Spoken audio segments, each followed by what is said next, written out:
Hi everyone, welcome to channel prepare with अच्छा। देखिए, 12 तारीख को आपका एग्ज़ाम है और आज 10 अक्टूबर हो गई है। तो कुछ पॉइंट्स पर बातें करेंगे जो यहाँ पर पॉइंट्स लिखे हुए हैं। ये सारी चीज़ें जो भी मेरा एक्सपीरियंस रहा है, जितने बार भी मैंने प्रीलिम्स क्वालिफाई किया है, तो लिटरली जो चीज़ें मैंने फॉलो की हैं वही बता रही हूँ आपको।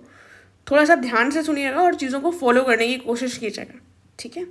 देखो, लास्ट के ये जो 2 दिन बचे हैं, इसमें आपको सिर्फ और सिर्फ रिविजन करना है, ठीक है। ऐसा नहीं करना है कि अब आप अपने आप को टेस्ट करने के लिए कोई नया एफएलटी देने बैठ जाएं, ठीक है, या फिर कोई एकदम से आपको बोल दे कि अरे तुमने ये नहीं पढ़ा, ये तो बहुत इंपॉर्टेंट है, इसको पढ़ लो, ठीक है। दुनिया में बहुत सारी चीज़ें हैं, आप सब नहीं पढ़ सकते, ये चीज़ अब मान लीजिए। और जो भी आपने पढ़ा है उसको रिवाइज कीजिए। फोकस सिर्फ और सिर्फ रिवीजन पे होना चाहिए। जो भी, अगर आपने कोई स्ट्रैटेजी बना रखी है कि आज हम इन 2 दिनों में करंट अफेयर्स रिवाइज करेंगे, तो वो रिवाइज कीजिए। अदरवाइज जो भी आपके वीक एरियाज हैं उनमें से कुछ भी उठाकर आप रिवाइज कर सकते हैं, लेकिन कोई भी चीज़ नई मत पढ़िए, ठीक है।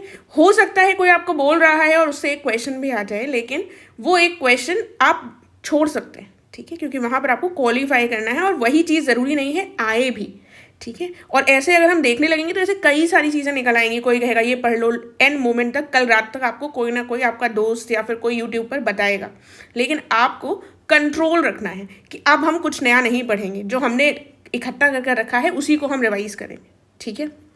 देखो, दूसरा एक बहुत इंपॉर्टेंट पॉइंट है, एनजाइटी बहुत हो रही होगी, ठीक है। जब मैं भी एग्ज़ाम देती थी तो मुझे भी ये बहुत, एग्ज़ाम से एक दिन पहले वाला दिन स्पेशली, जब आप बहुत ज़्यादा उस पर भरोसा कर बैठे हैं कि भाई ये हमारा लास्ट अटैम्प्ट है, बहुत ज़्यादा टेंशन में होते हैं, तो कई बार ओवरवेलमिंग जैसी फीलिंग आती है। एंड कई बार रोना भी आ जाएगा कि भाई क्या होगा, जीवन इसी पर है, ठीक है। तो इन सारी चीज़ों के लिए सिर्फ एक चीज़ जो मैंने फॉलो करी है वो है हनुमान चालीसा सुन लो। ट्रस्ट में बहुत हेल्प मिलेगी। सुनने का टाइम नहीं है अलग से, तो बैकग्राउंड में लगा सकते हो। कुछ अच्छे एग्जाम्पल्स हैं, जैसे यूट्यूब पे सर्च करोगे मेडिटेटिव इंडिया, तो उसमें बहुत ही सूदिंग वॉइस में हनुमान चालीसा आती है, उसको बैकग्राउंड में चलने दो और अपनी पढ़ाई करो, ठीक है। और ट्रस्ट में बहुत रिलीफ मिलेगा। ऐसे पॉइंट पर हमको कोई भी चीज़ तसल्ली नहीं दे सकती। कोई भी कुछ भी समझा दे तो वो सिर्फ 5 मिनट के लिए होगा, लेकिन दिमाग की शांति के लिए ये थोड़ी थोड़ी चीज़ें बहुत इंपॉर्टेंट होती हैं। अदरवाइज आप किसी भी भगवान को कुछ भी मानते हैं तो उन पर प्रे करो, ठीक है। उनसे प्रे कर कर थोड़ा सा दिमाग को शांत रखो, क्योंकि यही दिमाग की शांति ही आपको सिलेक्शन दिलवाएगी, ठीक है। ये 2 पॉइंट्स हो गए। उसके बाद पॉइंट आता है पेपर को अप्रोच कैसे करना है।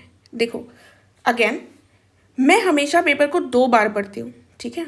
जब भी जैसे दिया है, पहली बार में 45 मिनट से 50 मिनट में, ठीक है, कभी कभी 40 मिनट में भी एक रीडिंग कंप्लीट हो जाती है। पूरे 150 क्वेश्चन आप एक बार में पढ़ लेंगे, और जो आपको आते हैं आसान क्वेश्चन आप उनको वहीं पर टिक करते रहेंगे, ठीक है। कुछ चीज़ें लेकिन आपको नहीं आती होंगी, या फिर आपको लगेगा यार इसमें क्या करें, तो उसी में वहाँ पर गोला बना लो, ठीक है। पहली रीडिंग में सिर्फ पेपर में ही करना है। अभी आपको अपनी OMR शीट को गोले नहीं भरने हैं।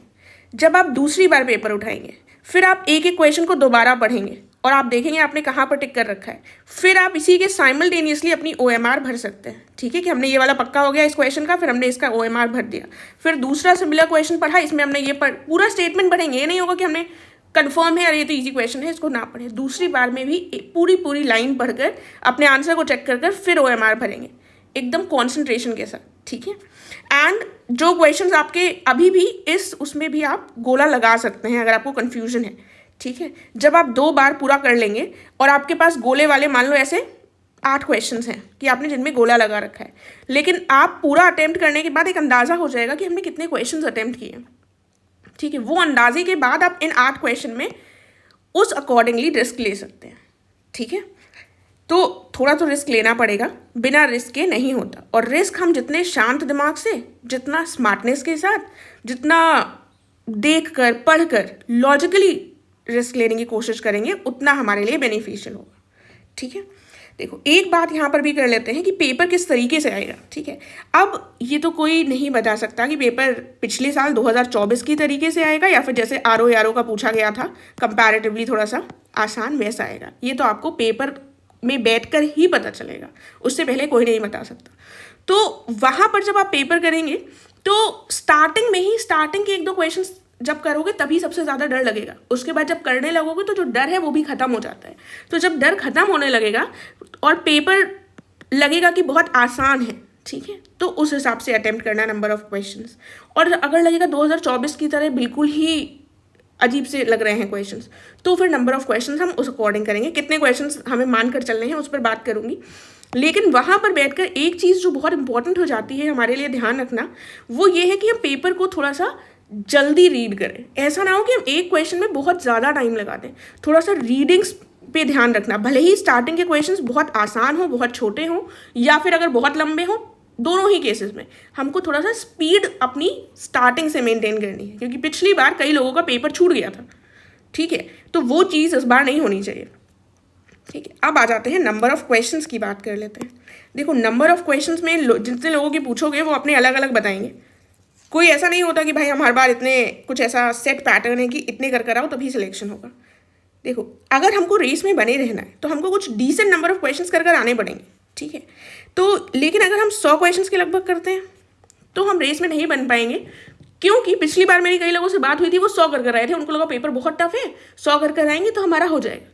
लेकिन 100 में आप चाहे जितना भी आप इंटेलिजेंट हो, गलतियां तो होंगी ना, और फिर गलतियां होंगी, उसके बाद आयोग के कुछ क्वेश्चन इधर उधर भी हो सकते हैं, तो फिर आप अधर में लटक कर रह जाएंगे और आपके पास होने के जो चांसेस हैं वो मिनिमल रहेंगे।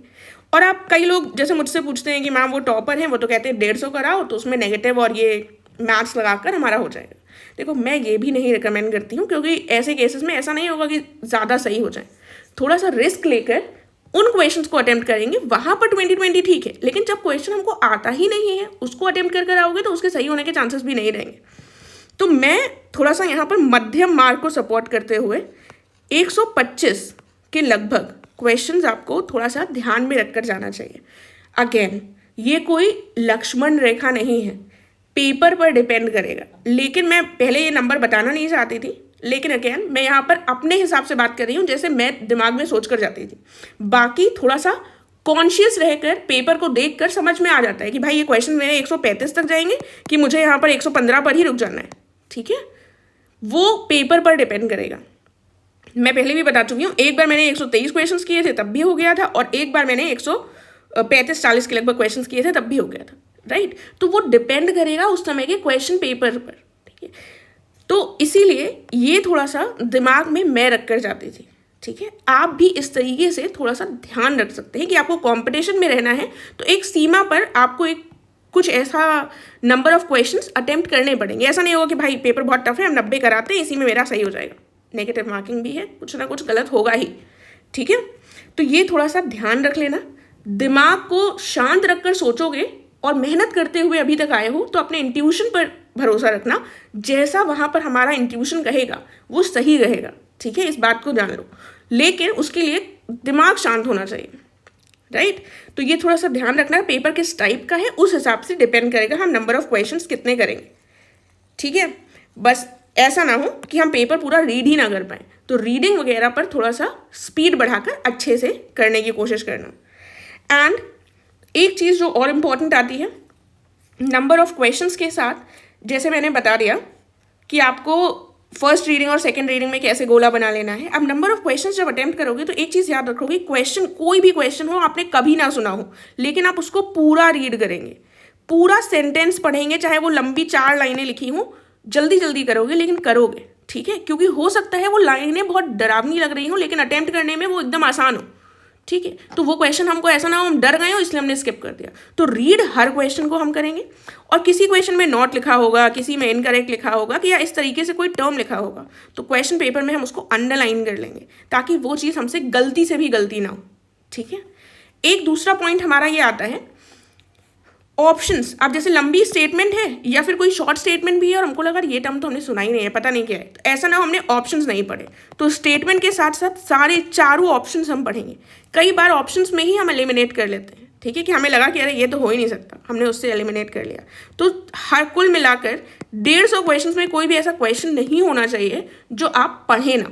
सारे क्वेश्चंस पढ़ेंगे, सारे ऑप्शंस पढ़ेंगे, और फिर आपको लगता है ये क्वेश्चन तो सुना ही नहीं है। अगर आपने उस क्वेश्चन को बिल्कुल नहीं सुना है और आपका कोई लॉजिक नहीं फिट हो रहा है तो उसको आप बिल्कुल भी अटेम्प्ट करने का रिस्क भी नहीं लेंगे। वहाँ पर अक्कड़ बक्कड़ कभी काम नहीं आता। ठीक है, वहाँ पर अगर ऐसे क्वेश्चन बिना सुने हुए कर आओगे तो वो गलत ही होगा। हमें रिस्क वहाँ पर लेना है जहाँ पर हमें 2 ऑप्शंस में कन्फ्यूजन हो, क्योंकि बहुत सारे क्वेश्चंस में होने वाला है वो। ठीक है, वो सबके साथ होता है, आपके साथ नहीं होगा। तो 2 ऑप्शंस में कन्फ्यूजन वाले में हम रिस्क ले सकते हैं। ठीक है। लेकिन अब ये भी हो सकता है कि हम 2 ऑप्शंस में फर्स्ट रीडिंग में हमने कर लिए मान लो 85 क्वेश्चंस, फिर हमने जिसमें कन्फ्यूजन वगैरह था तो उससे पहुँचते पहुँचते हम 115 क्वेश्चंस पे आ गए। फिर आपको याद आया मैम ने तो कहा था 125 क्वेश्चंस करने हैं, ठीक है। तो ऐसा कोई अगेन लक्ष्मण रेखा नहीं है। अगर आपको लग रहा है कि आपने 2 डाउट वाले मिलाकर जिसमें 2 रिस्क था उन पर रिस्क ले लिया है और आप 85 क्वेश्चन में श्योर हैं और 115 क्वेश्चन ही आपके हो रहे हैं, तो आप वहीं पर छोड़ सकते हैं, ठीक है। क्योंकि ऐसे कंडीशन में ये हो सकता है कि पेपर का लेवल शायद डिफिकल्ट हो और वो सिर्फ आपके लिए नहीं होगा, सबके लिए होगा, राइट। तो ध्यान आपको इस बात का रखना है कि आपके लिए जो सहज हो, ये नहीं कि हमने फिर 10 क्वेश्चन में कुछ नहीं आता था लेकिन मैम ने 125 का है तो मक्कड़ वक्कड़ से 10 क्वेश्चन कराए, तो वो 10 के 10 गलत हो जाएंगे और आपके बाहर रहने के ज़्यादा चांसेस रहेंगे। देखो वहाँ पर एग्जाम हॉल में एग्जाम कैसे आएगा, वहाँ पर आप कैसे अटेम्प्ट करेंगे, इसके लिए आपको चीज़ों का डिसीजन देन एंड देयर ही लेना पड़ेगा। यहाँ से आप कुछ एडवाइस लेकर जा सकते हैं लेकिन वहाँ पर आपको अपना दिमाग चलाना पड़ेगा, ठीक है। तो I hope I am making sense और आप लोग कंफ्यूज नहीं हो रहे होंगे। वहाँ पर आपको पेपर के हिसाब से ही डिसाइड करना है। मैंने आपको एक थ्रेशोल्ड और एक थोड़ा सा आइडिया देने के लिए बता दिया, क्योंकि जब तक कुछ बताओ नहीं तो लोगों को कंफ्यूजन बना रहता है, ठीक है। देन देखो नंबर ऑफ क्वेश्चंस जनरली कोई बताता भी नहीं है, लेकिन मैंने अपने हिसाब से जो मैं सोच कर जाती थी वो उस हिसाब से बताया है। आपको अब थोड़ा सा स्मार्टली अपने लिए डिसाइड करना होगा। नेक्स्ट पॉइंट क्या आता है, नेक्स्ट पॉइंट आता है पेपर वाले दिन। देखो पेपर वाले दिन जो पढ़कर जा रहा है, अब जो पढ़कर नहीं जा रहा है, जो सिर्फ घूमने जा रहा है, इतने दूर सेंटर पड़ा है, उसकी बात नहीं कर रही, जो पढ़कर जा रहा है प्लीज़ किसी से बातें मत करना। लोग बहुत इधर उधर बातें करते हैं, क्यों बात करनी है, क्यों अपनी एनर्जी को तुम्हें वेस्ट करना है। पूरे साल पढ़कर आए हो, इस दिन के लिए किसी से बात मत करो। सिर्फ कुछ चीज़ें रिवाइज करने की भी ज़रूरत नहीं है अगर जब तक पेपर वगैरह है, वरना तो अब तो इतनी ज़्यादा चेकिंग होने लगी है तो हो सकता है आपके पास पेपर वगैरह भी ना दे एंड तक। तो अगर आप कुछ नोट्स वगैरह ले गए हैं, कुछ पेज वेज, तो उसको एंड तक रिवाइज करो, फिर शांति से जाकर बैठ जाकर, ना क्लासरूम में किसी से बातें करनी कि भाई तुम कितना पढ़ कर आए हो, कि भाई तुम कहाँ से आए हो। ये गॉसिप आपको नहीं करनी है, ठीक है। अपनी एनर्जी को सेव कर कर रखो। और अगेन अगर दिमाग को शांत करना है तो किसी मंत्र को जाप कर सकते हो, बहुत हेल्प करेगा, ठीक है। किसी मंत्र का जाप करो, किसी भगवान को मानते हो, जो करते हो, अपने आप को शांत रखना हमारी प्रायोरिटी है। वहाँ पर लोगों से बात कर कर सिर्फ टेंशन ही होगी कि भाई ये ज़्यादा तो नहीं पढ़ा है, ये क्या कर रहा है, ठीक है। तो अपनी एनर्जी को हमें सेव करना है। देन एक इंपॉर्टेंट पॉइंट आता है जो बीच का गैप होगा, उस गैप को काटना हमारे लिए बहुत कठिन हो जाता है, क्योंकि हमको लगता है भाई पहला वाला पेपर लोगों का कैसा गया है वो हम जान लें। बट अगेन ये आपका सबसे क्रूशियल टाइम है जिसमें आप सीसैट पर फोकस करेंगे। भले ही आपका जीएस पेपर बहुत ईजी और अच्छा गया हो, भले ही आपका जीएस का पेपर बहुत डिफिकल्ट और ख़राब गया हो, लेकिन गेम चेंजर सीसैट हो सकता है। इसलिए जो बीच का गैप होगा उसमें कोशिश करो कि सिर्फ और सिर्फ फोकस हमारा किस पे हो कि हम मैथ्स के फॉर्मूलाज लर्न कर लें, रिवाइज कर लें, या फिर हम हिंदी की ट्रिक्स देख लें, ठीक है। जो हमें चीज़ें नहीं आती और अगर आती हैं तो भी हम रिवाइज करें। इस पीरियड में भी हम किसी से बात ना करें। जिंदगी पड़ी है लोगों से बात करने के लिए, लेकिन एग्जाम वाले दिन अपने आप में रहकर अपने दिमाग की शांति के साथ पेपर को अटेम्प्ट करो। ट्रस्ट मी, पढ़ कर आए हो तो सिलेक्शन होगा। और अभी तक अगर आपको डर लग रहा है तो समझ लीजिए आप पढ़ कर आए, क्योंकि जिसको डर लगता है वही पढ़ा होता है। जो पढ़ा ही नहीं है उसको किस चीज़ का डर, ठीक है। जिसने मेहनत करी है, दिन रात जागा है, जिसने सपने देखे हैं कि भाई हमारा सिलेक्शन होगा, वही डर रहा है। तो अगर आप डर रहे हैं तो इसको एक पॉजिटिव साइन की तरह लीजिए।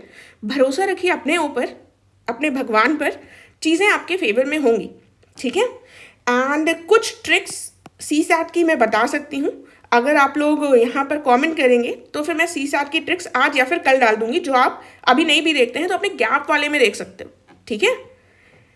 इसके बियॉन्ड मुझे नहीं लगता कोई भी चीज़ हमने मिस करी है। ध्यान से इसको सुन लेना, बाकी कुछ मुझे लगेगा तो मैं टेलीग्राम चैनल पर डाल दूंगी। कीप रिवाइजिंग, शांति से पढ़ाई करो, बिना इधर उधर दिमाग लगाए, सब कुछ बढ़िया होगा। Okay everyone, all the very best and भगवान आपको सही राह दिखाए और आप फाइनली सेलेक्ट हो सकें।